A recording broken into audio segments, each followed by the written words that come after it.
A domain's users can currently bypass security restrictions on blocked sites by using a loophole in Google Translate.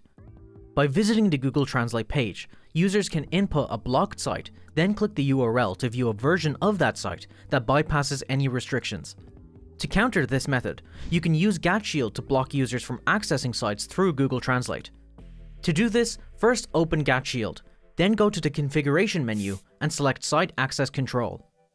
Here you can enable block websites accessed via Google Translate. Then select the scope of users that will be affected by the change, and finally click Save to apply the changes. Users can still use Google Translate as normal, but will be blocked from accessing any websites through it. That covers this GAT Shield how-to. Thanks for watching.